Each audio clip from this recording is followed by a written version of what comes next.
So he carried on, and he walking through through the countryside. And in those days, if a Tudong monk would put up his glot near a village, often in the evening, village people would come out to maybe to offer some tobacco, or to some betel nut for him to chew, or some little gift, and ask to listen to the Dhamma. And he'd always, if you remember, been very articulate and very kind of extrovert as a boy and a young man. So now that became transmuted. It becomes transformed into this great gift of teaching Dhamma. And it seems that this was a period where the Dhamma was just starting to flow out of him and becoming really inspiring for people to listen to him. Then he crossed over the Mekong River and visited some places in Laos, and then he came back, and then he had more difficulties with his few possessions, with his bowl, and he had this bowl and it didn't have a lid, and so what can you do? He needs a lid. You know, it's not like these days where you can just go to the monastery storeroom and give me a lid, please. So he thought, what can I do? And then he remembered some like weaving that he'd done and seen done when he was a boy. So he got hold of some some rattan, and started to weave a lid for his bowl.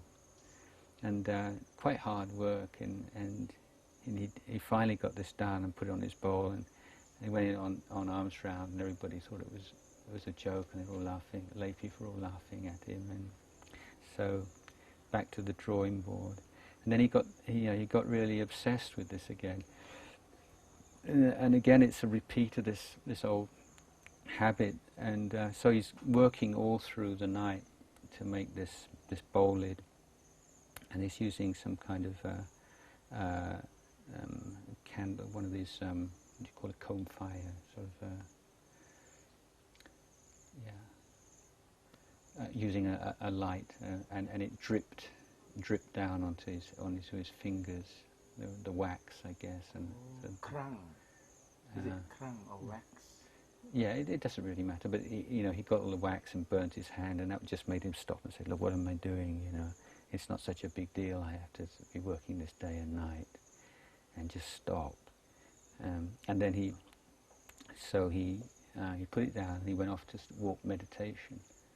And after a while, his mind's going back to this thing about the way to do it properly, and got to get it finished. And so went back and got into it again. And finally, just before dawn, totally exhausted, and I'll just sit in meditation before arms round, first thing in the morning. And he got a bit drowsy, and he had this vision of the Buddha. And the Buddha came and gave him a talk and told him off, admonished him. You've got it all wrong again. You're making the same mistake.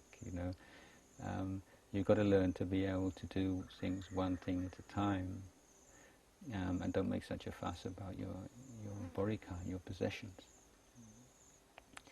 So he said after that was just so shocking to him and so memorable that he made this real effort. It was this, if when he's sewing, when he's working, when he's just going to do it for a certain period of time, then stop, and then meditate. And so when he's working, and when he's meditating, and just being able to do one thing at a time and just to let go of everything else. And it's just so much more difficult than he thought, and very, very hard to do. But eventually he was able to do it, and a lot of joy arose from that as well, and that another kind of victory. So in spiritual life, apart from the ultimate goals of practice, it's very important to have these little small victories and things where you feel, you've made real progress, and you've abandoned something, or you developed something that you couldn't do before. So around this time, he was by himself again, and he was in a very wild, lonely place. And he got very ill.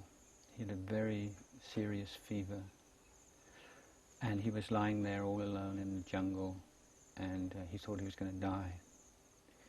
And then he started to worry, because monks, we have these little identity books called Baisuti. And he thought, suppose I was to die here and some hunter was to come across my body or my skeleton and find my identity book, and then were to send the news back home, and my mum was to know that I died all alone in the jungle, she would suffer so much. So I thought, I'll burn up my booklet so that nobody would know who I am. So he was just about to do this, and then suddenly he heard the sound from these barking deer. You know the barking deer, yeah.